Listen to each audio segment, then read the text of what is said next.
आप सबको जय मसीह की। परमेश्वर का धन्यवाद देते हैं कि परमेश्वर ने हम सबको एक और मौका दिया है कि आज के इस पवित्र सबत में हम सब इकट्ठा हो के अपने अपने घरों में आज के सब स्कूल पाठ का अध्ययन कर सकते हैं। ये समय लेकर मैं आप सभी का स्वागत और अभिनंदन करता हूं और उसके साथ ही साथ हमारे दो पैनलिस्ट हैं, पास्टर बरकत मसीह और मिस्टर राजेश चंद। मैं आप दोनों का भी जो है स्वागत और अभिनंदन करता हूं और आज के सब स्कूल पाठ को आप श्रोताओं के साथ जो है वो साझा करेंगे। और आइए, इससे पहले कि हम आप आज के सब स्कूल पाठ के अध्ययन में आगे बढ़ें, मैं पास्टर बरकत से निवेदन करूंगा कि वो प्रार्थना में हमारी अगुवाई करें। पास्टर बरकत। आइए हम प्रार्थना करें। दयालु प्रेमी और अनुग्रहकारी पिता परमेश्वर, इस सौभाग्य के लिए हम आपको धन्यवाद देते हैं कि आपके वचन का अध्ययन कर सकते हैं। इस समय अपने आप को और उन तमाम को जो इस कार्यक्रम को देख रहे हैं, सुन रहे हैं, पिता आपके समक्ष पेश करते हैं। आपका अनुग्रह और आशीष हम में से हर एक के ऊपर हो, ताकि जब हम आपके वचन का अध्ययन करते हैं तो हम आपके प्रेम को, आपकी योजनाओं को बेहतर रीति से समझने पाएँ और अपने आप को प्रभु आपकी इच्छा के अनुसार चलाते हुए आपके पुत्र के आगमन के लिए तैयार कर सके। हम तमाम के ऊपर आपकी आशीष हो। ये प्रार्थना प्रभु यीशु मसीह के नाम से मांगते हैं, आमीन। जैसे कि हम सब जानते हैं कि हम 2020 के इस चौथे त्रिमास में हैं और इस चौथे त्रिमास का आज का हमारा चौथा सबत है। और इस चौथे त्रिमास में हम शिक्षा के बारे में अध्ययन कर रहे हैं और पिछले 3 सप्ताहों में जो है शिक्षा को ध्यान में रखते हुए जो है सब स्कूल पाठ के माध्यम से जो है हमने परमेश्वर के संदेश को आप तक जो है वो पहुंचाया है। और आज का हमारा चौथा सबत है और जिसका शीर्षक है जीवन के बारे में परमेश्वर का दृष्टिकोण। जीवन के बारे में परमेश्वर का दृष्टिकोण। और मैं चाहता हूं कि आप मेरे साथ अपने बाइबल खोलें। हम परमेश्वर के वचन में से नीति वचन उसका 15वां अध्याय और इसका 3रा पद हम पढ़ेंगे। यहाँ पर इस प्रकार से लिखता है, यहोवा की आंखें सब स्थानों में लगी रहती हैं, वे बुरे भले दोनों को देखती रहती हैं। यहोवा की आंखें सब स्थानों में लगी रहती हैं, वह बुरे भले दोनों को देखती रहती है। नीति वचन 15:3। और ये पद जो है राजा सुलेमान के द्वारा लिखा हुआ है। राजा सुलेमान इस पद के द्वारा मुझे आपको ये बताना चाहता है, सचेत और सावधान करना चाहता है। परमेश्वर जो कि स्वर्ग में विराजमान है, वो चाहे बुरे हो चाहे वो भले हो, वो सबको एक समान दृष्टि से जो है वो क्या करता है, वो देखता है। और इसलिए ये ज़रूरी है कि हम सब के सब जो है इस बात का ध्यान रखें कि हम क्या कर रहे हैं, चाहे वो अच्छा है चाहे वो बुरा है। इस बात को माने कि परमेश्वर स्वर्ग से जो है वो सब कुछ देखता है। आज के सब स्कूल में हम आगे बढ़ते हुए जो है इस बात पर मनन करेंगे। बताया जाता है कि एक कवि है जिसका नाम कि पोलिश मिलोज है और ये कवि जो है वो जानवरों पर जो है वो कविता लिखते हैं।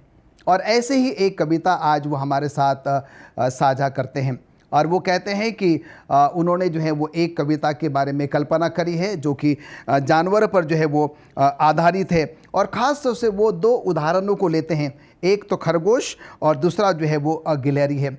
और अपनी कविता के माध्यम से वो हमें ये बताने की कोशिश कर रहे हैं, हालांकि ये जो जानवर हैं, जो खरगोश है, जो गिलहरी है, उनको जो एक नकली का रूप देकर उन्होंने अपने सामने रखा हुआ है। और पर हम यहाँ पर देखते हैं कि वो बिल्कुल भी सच साबित होती है, सच जो है वो दिखाई देती है। और उसी उन उदाहरणों को लेकर जो है वो हमारे जीवन के साथ, हमारे जीवन के सोच विचार, उसका जो दृष्टिकोण है उसके साथ वो उपमा करने की जो है वो कोशिश कर रहे हैं।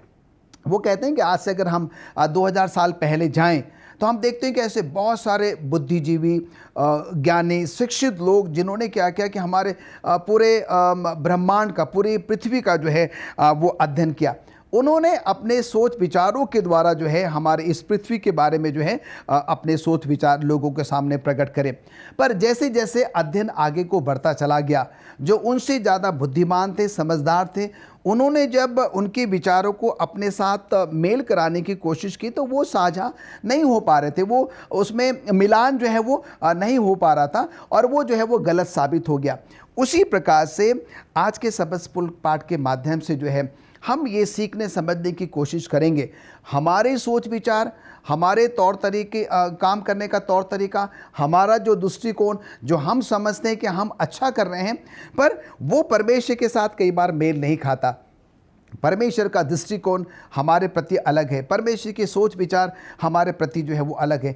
आज के सब स्कूल पाठ के माध्यम से परमेश्वर जो है मुझे और आपको ये समझाने की कोशिश करेगा कि मुझे और आपको बहुत ही सतर्क सावधान होने की ज़रूरत है। मैं क्या बोलता हूँ, क्या सोचता हूँ, मेरा क्या दृष्टिकोण है, क्या मेरी सोच, मेरा विचार, मेरे जो दृष्टिकोण है वो बाइबल के साथ मेल खाता है या नहीं खाता है। अगर नहीं खाता है तो इसका मतलब ये है कि मुझे उसमें सुधार लाने की ज़रूरत है। इन्हीं बातों को ध्यान में रखते हुए जो है हमारे बीच में दो पैनलिस्ट हैं, पास्टर बरकत मसीह है, मिस्टर राजेश चंद है, और हम जो है रविवार के पाठ में चलते हैं। रविवार के पाठ को ध्यान में रखते हुए मिस्टर राजेश चंद, मैं आपसे ये जानना चाहता हूँ और चाहता हूँ कि आप हमारे दर्शकों को जो है ये बताएं कि परमेश्वर की नज़र में जीवन का क्या दृष्टिकोण है और हम इसे कैसे समझ सकते हैं। जी बिल्कुल, परमेश्वर की नज़र में जीवन का दृष्टिकोण क्या है। यदि हम बाइबल में विश्वास करते हैं तो हमारा दृष्टिकोण जो है वो परमेश्वर के दृष्टिकोण से मेल खाएगा। लेकिन मैं आपको यहाँ एक इंसान के बारे में बताना चाहता हूँ जो कि ऑक्सफोर्ड यूनिवर्सिटी के एक प्रोफेसर हैं, और वो ये कहते हैं कि जो भी हम अपने चारों ओर देखते हैं, जो भी हमारे सामने है, जो आसपास है, वो कुछ भी वास्तविक नहीं है। ये पृथ्वी, ये सारे जल थल, ये जो हमारे चारों तरफ हैं, ये वास्तविक नहीं है। और यदि हम ये माने कि ये वास्तविक नहीं है तो हम क्या हैं, हमारा क्या अस्तित्व है। प्रोफेसर ये भी कहते हैं कि वास्तव में बहुत ही सुपर शक्तिशाली कंप्यूटरों द्वारा जो बाहरी अंतरिक्ष है वहाँ पे जो लोग रहते हैं उन्होंने हमें बनाया है और उन्होंने इन सारी चीज़ों को बनाया है, ये उनका कहना है। हम वास्तव में कंप्यूटर में एक जीती जागती तस्वीर के समान है क्योंकि उन्होंने बनाया है।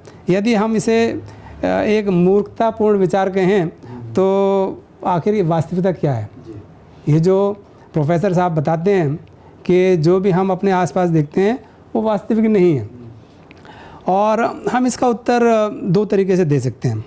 पहला दृष्टिकोण यह है कि जो कुछ भी है, जो कुछ भी हमारे आसपास है, जो कुछ भी हमारे सामने है, वो बस है, उसे किसी ने नहीं बनाया है, कोई परमेश्वर नहीं है, और केवल वास्तविक चीज़ें वही हैं जिन्हें हम स्पर्श कर सकते हैं और जिन्हें हम देख सकते हैं।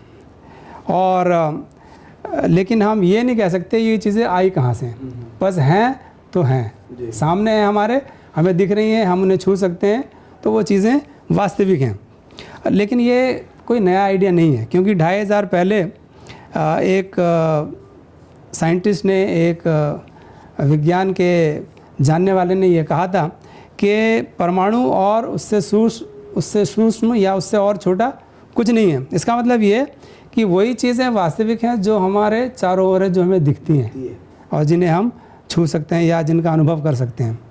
और दूसरा दृष्टिकोण यह है कि जो भी चीज़ें हमारे सामने हैं या आसपास में हैं उसे किसी ने रचित किया है, किसी ने बनाया है। और किसने बनाया? किसी महान शक्ति ने उसको बनाया है, जिसे हम परमेश्वर कह सकते हैं। और ये पहले विचार से जो हमने अभी कहा उससे अलग है, और हमें ये ज़्यादा समझ में भी आता है। किसी ने इसकी पूरी रचना करी है और ये हमारे समझ में ज़्यादा आता है। परंतु हम यहाँ पर ये भी नहीं कह सकते कि ये सारी चीज़ें जो हैं हमारे आसपास जो हैं वो कहाँ से आईं। लेकिन हमें आसपास की चीज़ें जब हम देखते हैं तो हमें वो एक कारण बताती हैं, और इसमें वो सारी छोटी चीज़ें भी आती हैं जिन्हें हम देख नहीं सकते, जैसे परमाणु हैं और छोटे छोटे कण हैं जिन्हें हम अपनी आँखों से देख नहीं सकते हैं। वो सारी चीज़ें भी इसमें शामिल हैं जिन्हें हम नहीं देख सकते। भजन संहिता की अगर किताब में हम पढ़ें, उसका 53वां अध्याय और पहला पद यहाँ पर लिखा है, बस एक मूर्ख ही ऐसे सोचता है कि परमेश्वर नहीं होता। ऐसे मनुष्य भ्रष्ट, दुष्ट, द्वेषपूर्ण होते हैं वे कोई अच्छा काम नहीं करते। और हम कह सकते हैं कि मसीही शिक्षा का एक महत्वपूर्ण हिस्सा ये विचार है कि परमेश्वर हमसे प्रेम करता है, वो हमसे प्यार करता है और वो हमारे बीच में रहना चाहता है। वह चमत्कारों का ईश्वर भी है, वह प्रकृति के नियमों के साथ काम करता है, परंतु वो प्रकृति के नियमों से बंधा हुआ नहीं है, वो प्रकृति के नियमों से बंधा हुआ नहीं है। जैसा कि हम एक बहुत अच्छा उदाहरण पाते हैं कि प्रभु यीशु मसीह का जो जन्म हुआ वो किस प्रकार से हुआ। तो उसमें प्रकृति की के अगेंस्ट में या उसके विरुद्ध में प्रभु यीशु मसीह का जन्म हुआ। तो हम कह सकते हैं कि परमेश्वर जो है वो प्रकृति के नियमों से बंधा हुआ नहीं है। परमेश्वर के बारे में आज ये शिक्षा महत्वपूर्ण है क्योंकि बहुत सारे शिक्षक लोग, बहुत सारे विशेषज्ञ लोग ये कहते हैं कि जीवन ईश्वर की बिना मदद से ही शुरू हुआ। जैसे कि हम अक्सर पढ़ते हैं, किताबें पढ़ते हैं, विज्ञान वाले लोग भी बताते हैं कि परमेश्वर की बिना मदद के ही जीवन शुरू हुआ। लेकिन ये हम इस बात को नहीं मानते जब हम परमेश्वर के वचन पर विश्वास करते हैं। तो हम समझ सकते हैं कि ये जो दूसरा दृष्टिकोण है ये हमें ज़्यादा समझ में आता है। धन्यवाद देते हैं मिस्टर राजेश चंद इन अच्छे विचारों को हमारे साथ साझा करने के लिए। और आइए हम सोमवार के पाठ में चलते हैं और पास्टर बरकत हमारे बीच में हैं। पास्टर बरकत, हम आपसे ये जानना चाहते हैं, परमेश्वर को सृष्टिकर्ता के रूप में स्वीकार करने में हम मनुष्य को क्यों परेशानी होती है? बड़ा ही थोड़ा सा अजीब सा प्रश्न है, पर हम चाहते हैं कि आप हमारे दर्शकों को जो है इसका जवाब दें और उसको हमें जो है वो समझाएं। Thank you pastor Franklin. देखिए, आप पहले ये विचार करें कि इंसान कितना समय, कितनी शक्ति और कितने संसाधन केवल इसलिए खर्च कर रहा है कि वो ये साबित कर सके कि कोई ईश्वर नहीं है। और उसके लिए वो नई नई थ्योरी को लेके आते हैं और उस अलग अलग थ्योरी के द्वारा वो ये बताना चाहते हैं देयर इज़ नो गॉड। और जैसा अभी चंद साहब ने वचन को पढ़ा 55-53 के एक पद में कि मूर्ख ने अपने मन में कहा देयर इज़ नो गॉड, कि कोई परमेश्वर नहीं है। तो आइए हम इस पर विचार करते हैं कि इसकी वजह क्या है कि लोग इस बात को स्वीकार करने में परेशानी महसूस करते हैं कि परमेश्वर है। देखिए, जब आप मान लेते हैं कि परमेश्वर है तो आप ये मानते हैं कि परमेश्वर आपसे बड़ा है, वो सृष्टि करता है।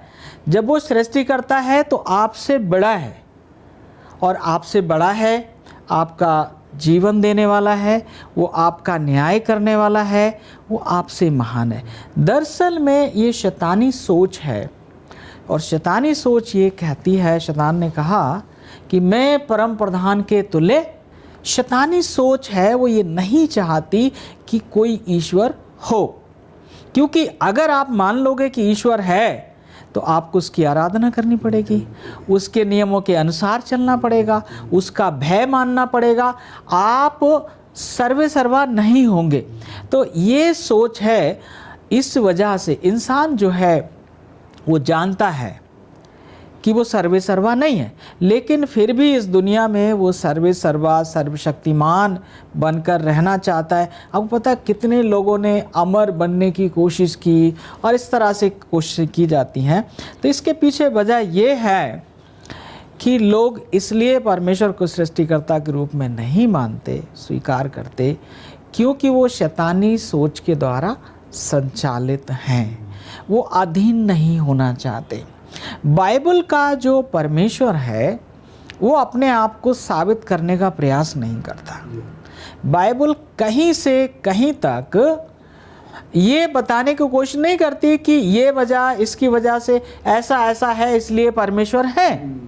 बाइबल इस बात को मानती है, स्वीकार करती है कि परमेश्वर है। बाइबल का जो पहला वचन है, इन द बिगिनिंग गॉड, आदि में परमेश्वर, सबसे पहले परमेश्वर। देखिए, अगर फर्नीचर है तो उसका बनाने वाला है, अगर सृष्टिकर्ता है, सृष्टि है तो उसका सृष्टिकर्ता भी है। तो ये चीज़ जो है, बाइबल इस चीज़ को मान्यता देती है कि परमेश्वर है। और परमेश्वर क्यों है? क्योंकि सृष्टि है इसका सृष्टि करता है, वो प्रमाणित करने की कोशिश नहीं करती है। तीसरी बात मैं ये बताना चाहता हूँ, बाइबल जो है वो यीशु मसीह की आमद से, क्रूस की कथा से या फिर न्याय से या व्यवस्था से शुरू नहीं होती। बाइबल सृष्टि रचना से शुरू होती है, बाइबल परमेश्वर के अस्तित्व से शुरू होती है। और यदि हम परमेश्वर के अस्तित्व को नकारते हैं तो हम अपना ही नुकसान करते हैं। धन्यवाद देते हैं पास्टर बरकस इन अच्छे विचारों को हमारे साथ साझा करने के लिए।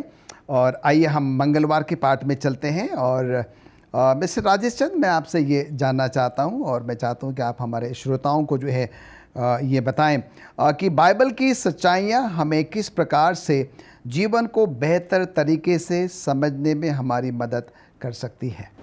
जीवन के बारे में बाइबल का जो दृष्टिकोण है, इसके लिए हम इफिसियों की किताब उसका 6वां अध्याय और उसका 12वां पद पढ़ सकते हैं।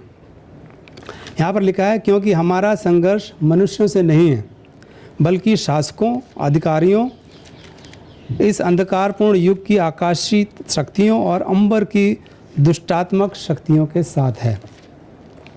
देखिए, जब हम जीवन की बात करते हैं तो हम जीवन को विभिन्न तरीक़ों से देखते हैं और विभिन्न विचारों को हम मानते हैं। जैसे कि एक नास्तिक होता है, हम जानते हैं कि नास्तिक जो है वो परमेश्वर में या किसी भी शक्ति में, ईश्वरीय शक्ति में विश्वास नहीं करता और वो कहता है कि कोई ईश्वर नहीं है। जब एक नास्तिक आकाश में इंद्रधनुष को देखता है तो वो क्या सोचता है और क्या कहता है? वो ये कहता है कि ये केवल पानी और प्रकाश के मिश्रण से बनी हुई तस्वीर है। पानी और प्रकाश से बना है और वो दोनों एक साथ काम कर रहे हैं, इसलिए हमें ये दिखाई देता है। परंतु जो ईश्वर में विश्वास करते हैं वो ये मानते हैं कि इंद्रधनुष जो है वो परमेश्वर द्वारा दिया गया एक चिन्ह है जो कि परमेश्वर ने पूरी मानव जाति को दिया है और उससे ये प्रकट होता है कि परमेश्वर जो है दोबारा से इस पृथ्वी को पानी से नाश नहीं करेगा। और अगर हम उत्पत्ति की किताब और उसका 9वां अध्याय और 13 से 16 पद को पढ़ें तो वहाँ पर इस प्रकार लिखा है, परमेश्वर अपने आप को वृहद स्तर पर काम करता है और पापियों के लिए अपने प्यार को दिखाता है जब वह बादलों में अपना इंद्रधनुष डालता है। इंद्रधनुष परमेश्वर के वादे और मनुष्यों के साथ समझौते का प्रतीक है और परमेश्वर की योजना का एक हिस्सा है। और एलन जी वाइट भी हमें ये बताती हैं कि परमेश्वर ने इंद्रधनुष को एक वादे के रूप में बादल में दिया है। और 7 डे एडवेंटिस्ट होने के नाते हम भी लोग ये जानते हैं कि बाइबल हमारे सारे विश्वासों का समर्थन करती है और बताती है कि किस तरह से हमें अपने जीवन को देखना और समझना चाहिए।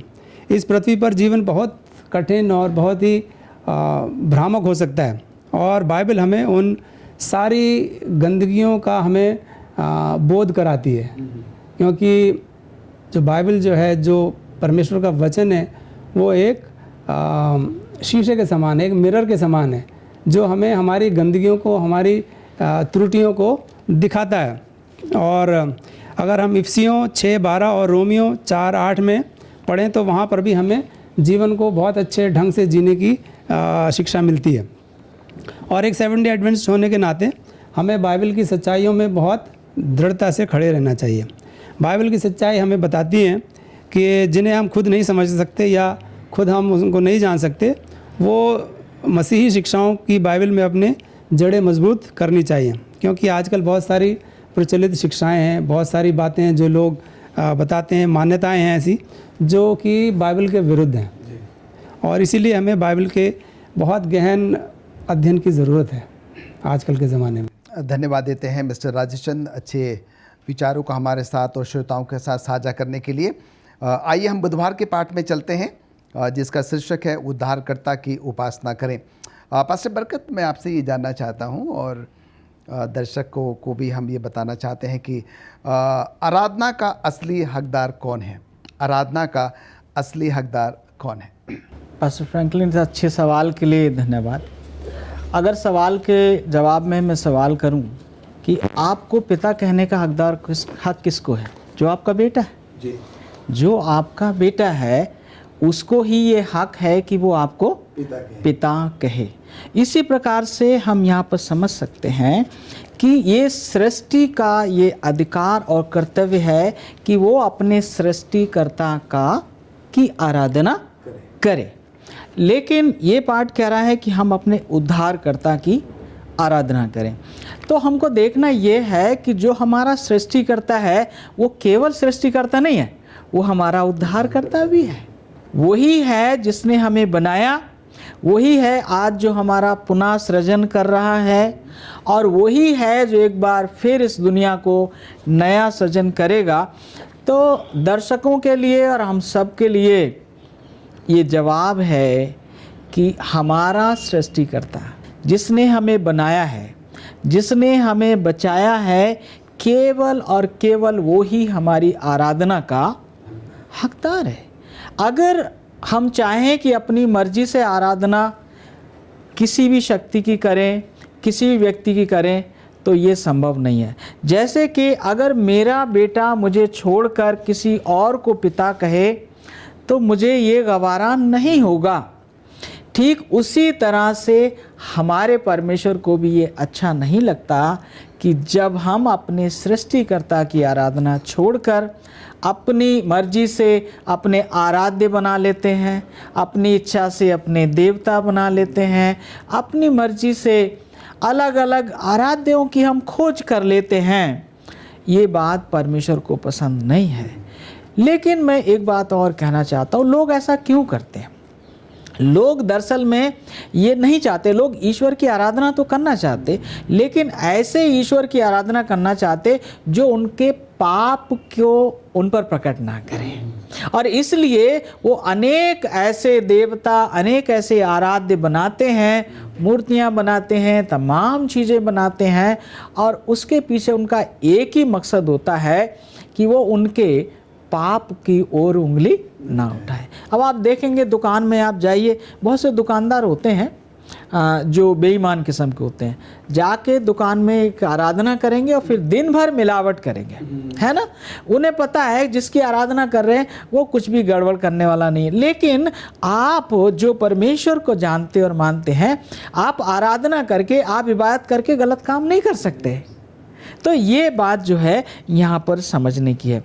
एक आखिरी चीज़ मैं बताना चाहता हूँ वो कि जब हम आराधना करते हैं तो सृष्टिकर्ता की आराधना करें, और सृष्टिकर्ता की इच्छा के अनुसार, सृष्टिकर्ता के द्वारा ठहराए गए दिन में हम उसकी आराधना करें, तब हमारी आराधना स्वीकार होगी और उसकी आशीषें हमको मिलेंगी। धन्यवाद देते हैं पास्टर बरकत इन अच्छे विचारों के लिए जो कि आपने हमारे साथ साझा किया है।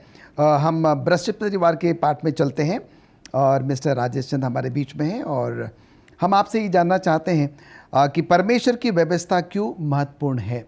परमेश्वर की व्यवस्था क्यों महत्वपूर्ण है? जी, ये एक बहुत ही गंभीर सवाल है कि परमेश्वर की व्यवस्था जो क्यों महत्वपूर्ण है।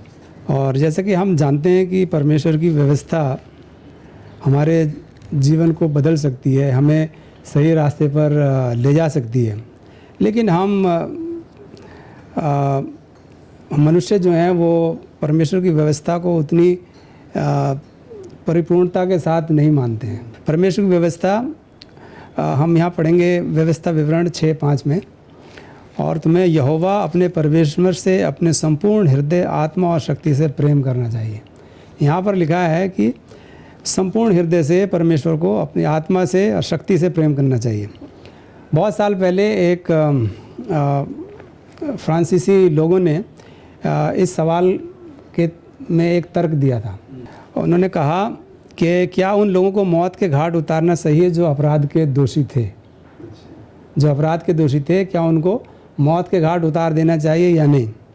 और क्या सरकार को उन कानूनों को समाप्त कर देना चाहिए जो कि दोषी लोगों को उनके अपराध के लिए मारे जाने की अनुमति देते हैं?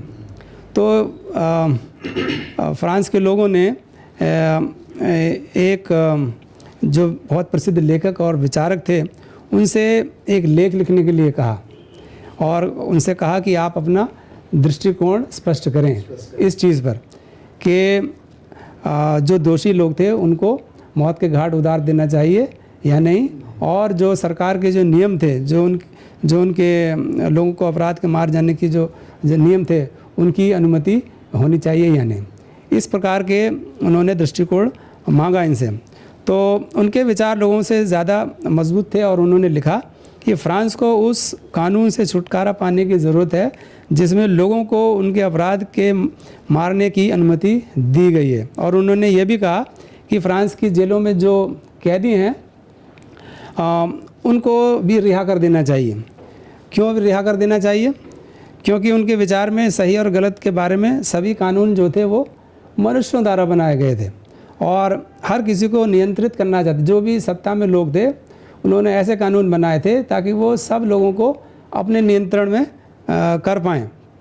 वास्तव में ज़्यादातर लोगों के लिए जो ये फुकाल्ट जो विचारक था या लेखक था, उसका ये दृष्टिकोण जो था वो काफ़ी दूर तक वैसे जा सकता था। जिस प्रकार से मूसा को हज़ारों साल पहले इज़राइल में समाधान करने के लिए एक ही समस्या थी, जैसे हम आजकल यहाँ जो काम जिसको भाता है वो ही करता है, वैसा तुम ना करना। परमेश्वर के वचन में इस प्रकार लिखा है, व्यवस्था विवरण 12:8 में, उस समय तुम्हें उसी प्रकार उपासना करते नहीं रहना चाहिए जिस प्रकार हम उपासना करते आ रहे हैं। अभी तक हम में से हर एक जैसा चाहे परमेश्वर की उपासना कर रहा था। तो हम ये उदाहरण हम पाते हैं परमेश्वर के वचन में, जब मूसा जो था वो इजरायलियों को लेके जा रहा था। जो भी इजरायलियों के जो लोग थे और जो कि उन मन में आता तो वो करना चाहते थे वो। तो हम सही काम करना कैसे जानते हैं? वो हम जानते हैं परमेश्वर की जो व्यवस्था है, जो व्यवस्था विवरण है, वो हमें सही काम करने की दिशा दिखाती है। हमें बनाने वाले प्रभु हमें जीने के लिए एक व्यवस्था दी है और हमें उस व्यवस्था के अनुसार अपने जीवन को चलाना चाहिए। यहाँ हम पढ़ेंगे मरकुस 12:29 से 31 में। यहाँ में परमेश्वर हमें बताता है, यीशु ने उत्तर दिया, सबसे महत्वपूर्ण आदेश यह है, हे इज़राइल सुन, केवल हमारा परमेश्वर ही एकमात्र प्रभु है। समूचे मन से, समूचे जीवन से, समूची बुद्धि से और अपनी सारी शक्ति से तुझे प्रभु अपने परमेश्वर से प्रेम करना चाहिए।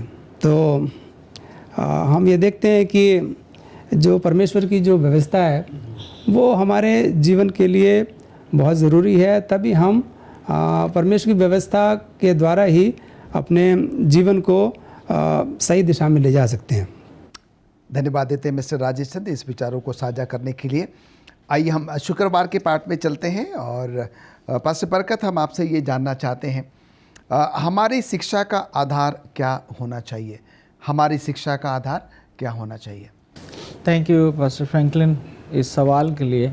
दुनिया में जो शिक्षा पद्धति है उसके द्वारा आप देखिए कि भ्रष्टाचार को बहुत ज़्यादा बढ़ावा मिल रहा है और उसके पीछे क्या है? शिक्षा पद्धति है। परमेश्वर ने इंसान के लिए अपना वचन दिया है और जो बात वचन के अनुसार नहीं है वो हमें परमेश्वर की योजना से दूर ले जा सकती है। अब ये जो शिक्षा पद्धति है, तो ये जो हमारी शिक्षा पद्धति है, अगर ये दूषित हो, अगर ये परमेश्वर के वचन के अनुसार ना हो, तो आप समझ जाइए कि अगर आप घर बना रहे हैं लेकिन उसका ओरिजिनल मैप नहीं है, तो ओरिजिनल मैप जो है वो वचन है। तो आपके सवाल का जवाब ये है कि हमारी शिक्षा का आधार परमेश्वर का वचन होना चाहिए। अब सवाल का दूसरा जवाब ये कि ऐसा क्यों होना चाहिए? देखिए, दुनिया में बहुत से लोग अपने आप को विद्वान कहते हैं या दुनिया की नज़र में वो विद्वान है और वो अलग अलग थ्योरी, अलग अलग सोच विकसित करते हैं, परंतु वचन जिसको विद्वान कहता है वही विद्वान है। हमें अपने वचन की परख किसी विद्वान की शिक्षा के अनुसार नहीं करना है। हमें ये नहीं देखना है कि ये जो विचारक कह रहा है या ये जो शिक्षा पद्धति को संचालन करने वाला व्यक्ति कह रहा है ये बात सही है और बाइबल गलत है। हमें बाइबल में देखना चाहिए, अगर बाइबल कह रही है उसी बात को तब वो सही है। मतलब विद्वान की परख वचन के अनुसार होनी चाहिए, वचन की परख विद्वान के अनुसार नहीं होना चाहिए। यदि हम ऐसा करेंगे तो हम परमेश्वर की योजना में बने रहेंगे। हमें पाप की, अच्छाई की, बुराई की पहचान होती रहेगी, क्योंकि वचन के द्वारा ही हम सीखते हैं। केवल शिक्षा ही नहीं, वचन ये आपको बताता है आपका पारिवारिक जीवन कैसा होना चाहिए, वचन आपको बताता है आपका सामाजिक जीवन कैसा होना चाहिए, वचन आपको बताता है कि आपका व्यापारिक, आपका प्रोफेशनल जीवन कैसा होना चाहिए। ये वचन जीवन के हर एक पहलू को छूता है, हर एक पहलू को टच करता है, और ये वचन ही काफ़ी है। और यदि हम इस वचन को सीख जाएं, अगर दुनिया का सब कुछ ज्ञान हमें मिल गया और अगर हम इस वचन से अनजान हैं, तो हो सकता है कि न्याय के दिन हम लज्जित हों। लेकिन यदि हम वचन को जानते हैं और किसी दुनिया की तालीम से हम वंचित भी रह जाएं, तो हमारे लिए पर्याप्त है।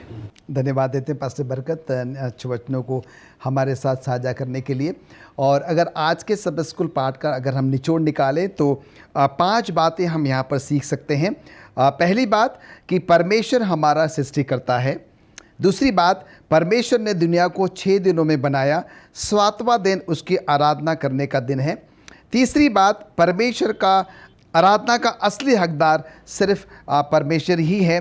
चौथी बात, हमारी शिक्षा का आधार सिर्फ और सिर्फ बाइबल होना चाहिए।